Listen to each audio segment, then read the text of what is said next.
¡Chinga su madre! El estruendo que sacudió los cimientos de San Juan de los Lagos aquel 22 de febrero de 2026 no fue solo una detonación de alto poder, sino el rugido de una fiera herida que, tras la caída de su máximo líder, Nemesio Ceguera Cervantes, decidió llevar la violencia a niveles de terrorismo puro. El capitán Leonel Cardoso, un hombre cuya trayectoria en el Batallón de Seguridad de Carreteras e Instalaciones de la Guardia Nacional en Aguascalientes se distinguía por su rigor técnico y su valor inquebrantable, se convirtió en el blanco de una de las tácticas más cobardes y sofisticadas del cártel Jalisco Nueva Generación. La muerte del oficial no fue un accidente de combate, sino una ejecución planeada con precisión de relojería por Hugo H., alias el Tuli, el cerebro financiero que desde las sombras del Grullo intentaba sostener los restos del imperio del Mencho mediante el uso de coches bomba y recompensas por la cabeza de militares.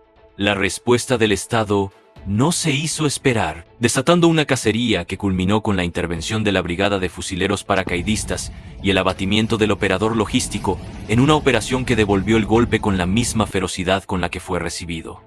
La tragedia comenzó a gestarse a las 14 horas con 45 minutos de aquel domingo, cuando el capitán Cardoso recibió la orden de movilizarse desde Aguascalientes hacia Jalisco para contener un avance de convoyes armados que amenazaban con sitiar los municipios de Los Altos. Cardoso, al mando de una patrulla de reacción rápida, recorrió los kilómetros de asfalto con la urgencia de quien entiende que el vacío de poder en el cártel solo se llena con sangre. Al ingresar a las inmediaciones de San Juan de los Lagos, la unidad de la Guardia Nacional detectó una camioneta tipo pick-up de color oscuro, abandonada de manera sospechosa en un punto donde la carretera se estrecha. El cebo estaba puesto. Dos sujetos, vestidos con equipo táctico negro, descendieron del vehículo y huyeron a pie hacia la maleza, una maniobra clásica para atraer a los oficiales hacia el perímetro de muerte.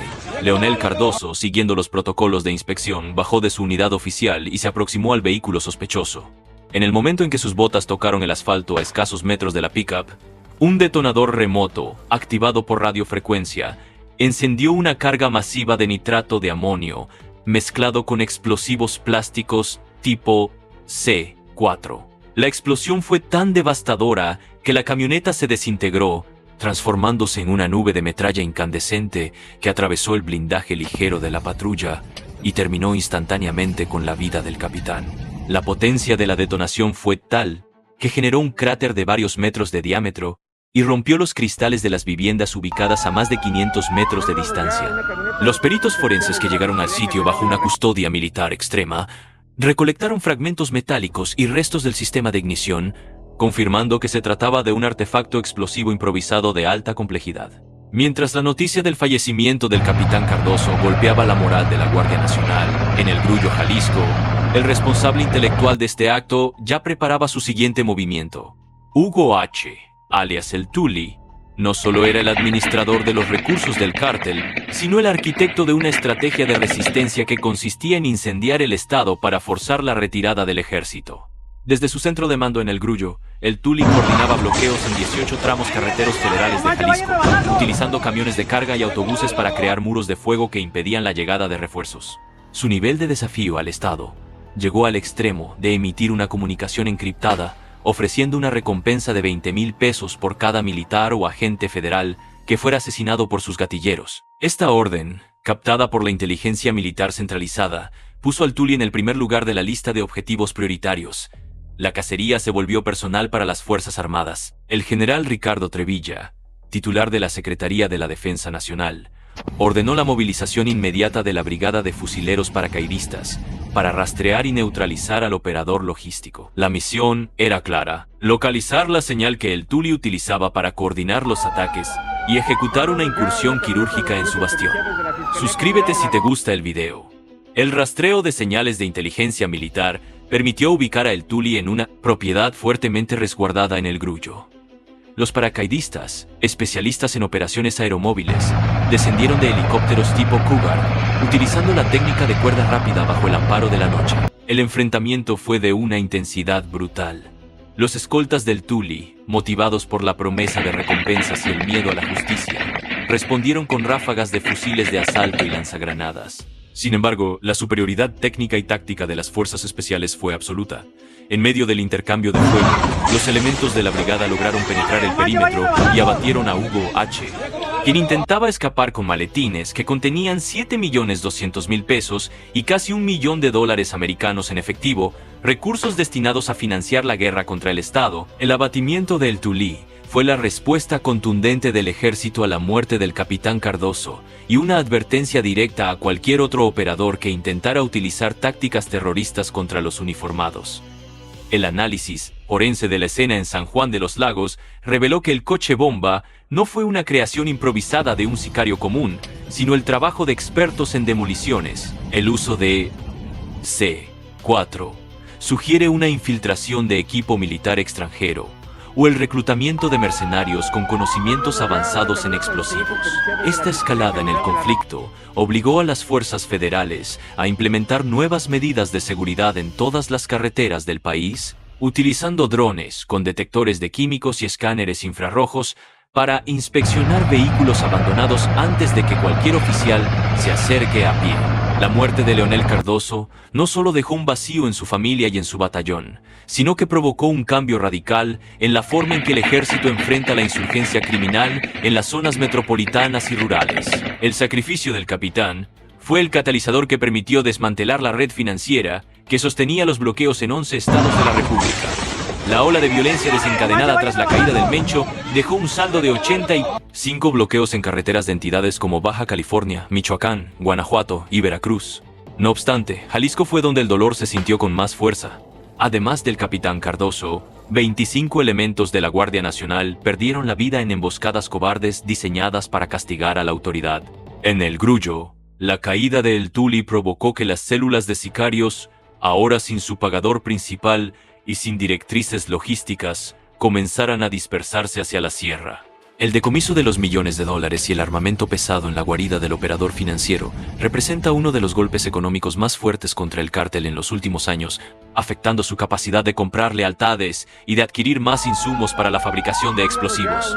Los testimonios de los habitantes de San Juan de los Lagos describen escenas de pesadilla tras la explosión. El humo negro y el olor a metal quemado se impregnaron en la zona por horas, mientras los equipos de emergencia trataban de asegurar el área bajo el temor de que hubiera un segundo artefacto oculto. La coordinación entre los 3 niveles de gobierno permitió retirar la mayoría de los bloqueos en menos de 24 horas, restableciendo la movilidad en las vías federales.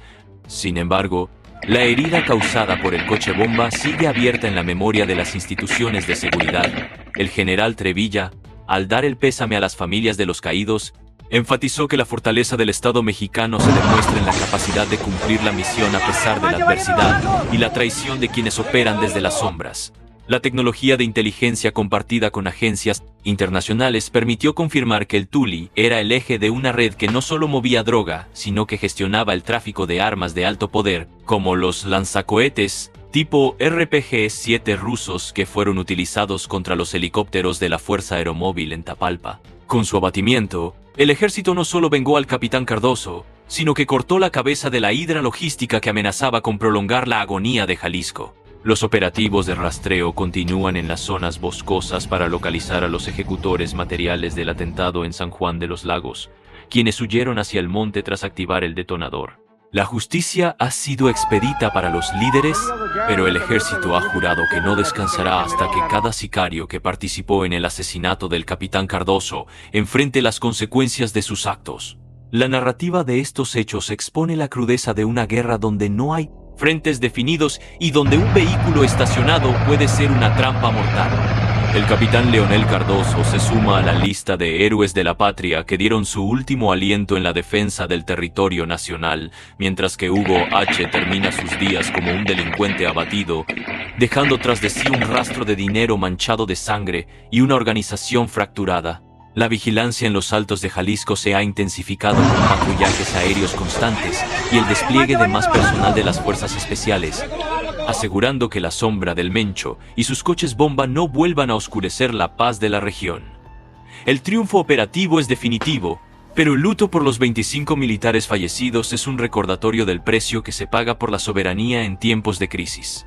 Aportando más detalles sobre la incursión en el Grullo, Los reportes indican que la propiedad de El Tuli contaba con un sistema de túneles que conectaba con varias casas vecinas, lo que permitía al operador financiero moverse sin ser detectado por las patrullas terrestres. Sin embargo, la brigada de fusileros paracaidistas utilizó equipos de georradar y drones con cámaras de alta resolución que detectaron las anomalías en el subsuelo, sellando todas las salidas antes de iniciar el asalto. Al interior de la residencia, además del efectivo, se encontraron listas detalladas de funcionarios municipales que estaban en la nómina del cártel, lo que ha dado inicio a una serie de investigaciones por corrupción y complicidad en los niveles más altos de la administración local.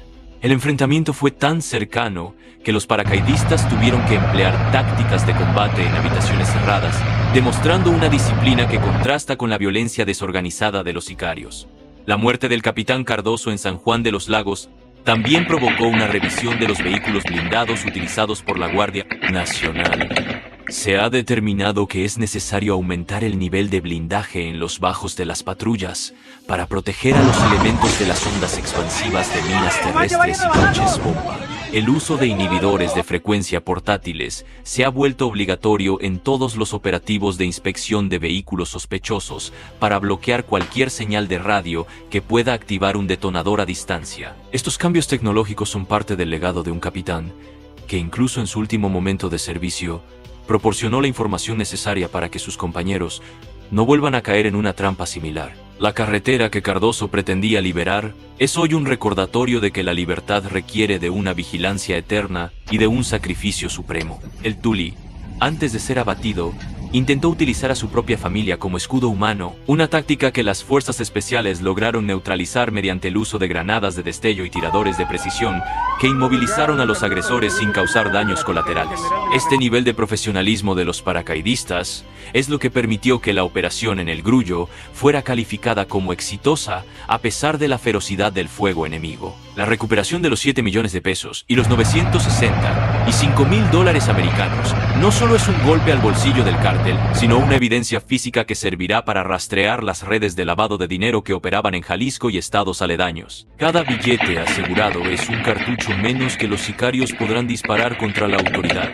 La situación en Jalisco, aunque controlada tras el retiro de los 85 bloqueos, sigue siendo de alerta máxima. El ejército ha establecido puestos de control permanentes en las entradas a San Juan de los Lagos, Lagos de Moreno y Encarnación de Díaz, zonas donde la presencia del CJNG ha sido histórica. La población civil ha comenzado a colaborar más activamente con denuncias anónimas, permitiendo la localización de bodegas donde se almacenaban precursores para la fabricación de explosivos similares al utilizado contra el capitán Cardoso. La muerte del oficial ha generado una ola de patriotismo y rechazo hacia las tácticas terroristas del cártel, uniendo a la ciudadanía con sus fuerzas armadas en un frente común por la paz.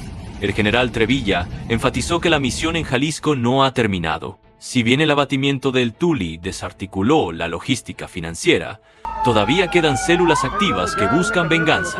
Los aviones tejanos de la Fuerza Aérea Mexicana realizan sobrevuelos diarios en la zona de la sierra, detectando campamentos clandestinos que son destruidos de inmediato por la infantería. El uso de la Ley Federal de Armas de Fuego y Explosivos se aplica con todo el rigor, y ya no hay espacio para la tregua con quienes atacan con coches bomba. La memoria de Leonel Cardoso y de los otros 24 militares caídos es el motor que impulsa este despliegue sin precedentes en la historia de los Altos de Jalisco. La sofisticación de los ataques del cártel, coordinados por hombres como el Tuli, demuestra que la caída de un líder como el Mencho no significa la desaparición automática de la amenaza. Al contrario, genera una fase más inestable y violenta, donde los mandos medios compiten por demostrar su valor mediante actos de terrorismo. Por ello, la respuesta del Estado ha sido golpear las finanzas y la logística, entendiendo que sin dinero y sin suministros, la estructura criminal no puede sostenerse. El abatimiento de Hugo H. es la prueba de que el ejército tiene la capacidad de alcanzar a los cerebros detrás de la violencia, sin importar qué tan protegidos se sientan en sus búnkeres rurales. El operativo de evacuación médica que se intentó para el Mencho en Tapalpa y la muerte del oficial Cardoso en San Juan de los Lagos están intrínsecamente conectados por la misma red de odio y ambición. Mientras el primero moría por las heridas de combate, el segundo era asesinado por una trampa diseñada para frenar la justicia. Ambos eventos han definido el rumbo de la seguridad nacional en este 2026. La nación observa con respeto el féretro del capitán Cardoso, reconociendo que su sacrificio evitó que el convoy de sicarios llegara a su destino y causara una masacre mayor en la población civil de San Juan de los Lagos. El honor militar brilla con más fuerza tras la tormenta de fuego provocada por la explosión. Finalmente, la normalidad regresa paulatinamente a las carreteras jaliscienses. Los servicios de transporte y el comercio han retomado sus actividades, aunque bajo la mirada vigilante de la Guardia Nacional. El cráter en San Juan de los Lagos ha sido reparado, pero la marca del coche bomba quedará en la historia como el momento en que el cártel intentó, sin éxito, arrodillar al Estado mexicano. El abatimiento de El Tuli en el Grullo cerró ese capítulo de terrorismo financiero, dejando claro que el precio por la vida de un oficial mexicano es la aniquilación total de la estructura criminal que dé la orden. La guerra continúa, pero con la cabeza de la logística fuera del juego, el camino hacia la pacificación de Jalisco parece hoy un poco más despejado. Suscríbete si te gustó el video.